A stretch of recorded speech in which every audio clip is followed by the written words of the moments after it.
लोकतंत्र, डेमोक्रेसी, ये शब्द सुनते ही क्या दिमाग में आता है? बड़े बड़े चुनाव, है ना? लेकिन असली लोकतंत्र की जड़ें तो हमारे गांव में हैं, जहां छोटे छोटे फैसले पूरे समुदाय का भविष्य तय करते हैं। चलिए आज इसी में गहराई से उतरते हैं। हदास गांव में आज कुछ अलग ही माहौल है। एक अलग ही उत्साह है। हर कोई एक बैठक के लिए भागा जा रहा है। भाई ऐसा क्या खास है? ये ग्राम सभा आखिर है क्या और इतनी जरूरी क्यों है? ये देखिए, ये तस्वीर है हरदास गांव की। यहाँ हम लोकतंत्र को ना बिल्कुल उसके सबसे बुनियादी लेवल पर एक्शन में देखने वाले हैं, जहाँ हर एक आवाज की कीमत है। तो चलिए, कहानी शुरू होती है हरदास गांव से, जहाँ नई नई चुनी हुई पंचायत की पहली बैठक हो रही है। देखते हैं कि ये जो सिस्टम है, ये असल में जमीन पर कैसे काम करता है।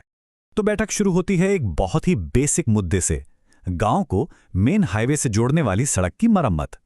लेकिन बहुत जल्दी ही चर्चा एक ज्यादा गंभीर, एक ज्यादा जरूरी समस्या पर पहुंच जाती है, पानी की कमी।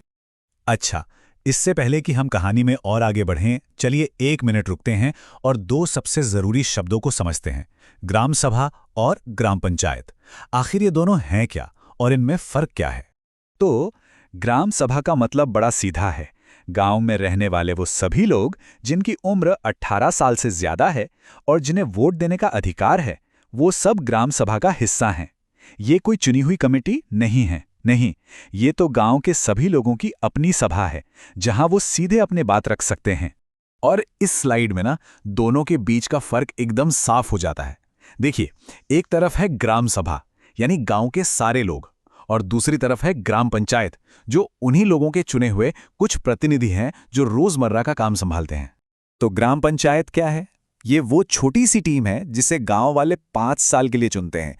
इसमें एक सरपंच होते हैं और बाकी वार्ड मेंबर, जिन्हें हम पंच कहते हैं। इनका काम क्या है? जो भी फैसले ग्राम सभा में होते हैं ना, उन्हें जमीन पर उतारना। चलिए अब वापस चलते हैं हरदास गांव की उस बैठक में और देखते हैं कि ये दोनों संस्थाएं मिलकर असली दुनिया की मुश्किलों को, मतभेदों को कैसे सुलझाती हैं। और यहीं पे ग्राम सभा की असली ताकत दिखती है। ये नए विचारों का मंच बन जाती है। अनवर नाम का एक आदमी खड़ा होता है और एक ऐसा सुझाव देता है जो उसने महाराष्ट्र में देखा था। वो कहता है कि इसे वाटरशेड डेवलपमेंट कहते हैं, जहां लोगों ने पेड़ लगाए थे, छोटे छोटे बांध बनाए थे। सोचिए, ये सिर्फ एक सुझाव नहीं है, ये पानी की समस्या का एक पक्का समाधान हो सकता है। यही तो है लोगों की भागीदारी की शक्ति। अब बैठक का माहौल थोड़ा गर्म हो जाता है।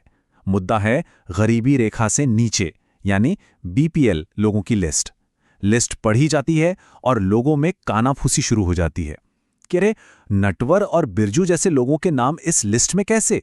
ये तो गांव के ताकतवर अमीरचंद के दोस्त हैं और गरीब तो बिल्कुल नहीं है। यहां पक्षपात साफ साफ नजर आ रहा है।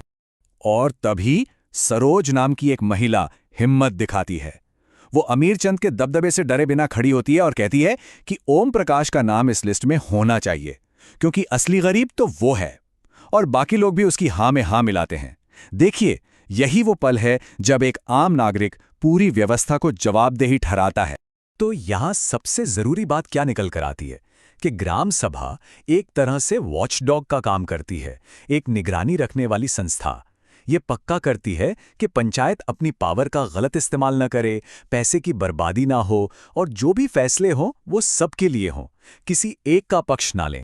ठीक है, तो बैठक में बहस हुई, बड़े बड़े फैसले लिए गए, लेकिन उसके बाद क्या?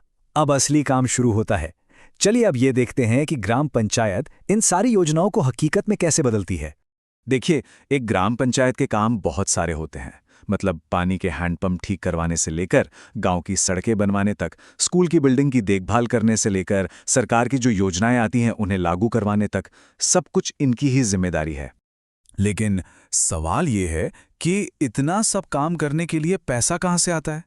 तो देखिए, कुछ पैसा तो आता है लोकल टैक्स से, जैसे घरों पर या बाजार पर लगने वाला टैक्स। लेकिन जो बड़ा हिस्सा है वो आता है सरकारी योजनाओं से, और कभी-कभी गांव के लोग भी अपनी तरफ से दान दे देते हैं। अच्छा, अभी तक हम हरदास गांव की बात कर रहे थे। अब जरा थोड़ा जूम आउट करते हैं और ये समझते हैं कि ये जो ग्राम पंचायत है, ये पंचायती राज के बड़े से स्ट्रक्चर में कहाँ फिट होती है। तो ये जो पंचायती राज सिस्टम है ना, इसके 3 लेवल होते हैं। सबसे नीचे नींव में है ग्राम पंचायत, फिर उसके ऊपर आता है ब्लॉक लेवल, जिसे जनपद पंचायत या पंचायत समिति कहते हैं। ये कई सारी ग्राम पंचायतों के काम को देखती है। और फिर सबसे ऊपर है जिला लेवल पर जिला परिषद, जो पूरे जिले के डेवलपमेंट का प्लान बनाती है। तो आखिर में ये पूरा का पूरा सिस्टम एक ही सोच पर टिका है कि लोगों को अपनी सरकार में हिस्सा लेने का, अपनी आवाज उठाने का ज्यादा से ज्यादा मौका मिलना चाहिए। ये हमारे लोकतंत्र की पहली और सबसे मजबूत सीढ़ी है। तो ये पूरी कहानी हमें एक बहुत बड़े सवाल पर लाकर खड़ा कर देती है। जब किसी एक गांव में सरोज जैसी एक महिला अपनी आवाज उठाती है, या अनवर जैसा कोई इंसान एक नया आइडिया लेकर आता है, तो इसका असर सिर्फ उस गांव तक नहीं रहता। ये छोटी छोटी आवाजें मिलकर पूरे देश के लोकतांत्रिक ताने बाने को कैसे मजबूत करती हैं, इस पर जरूर सोचिएगा।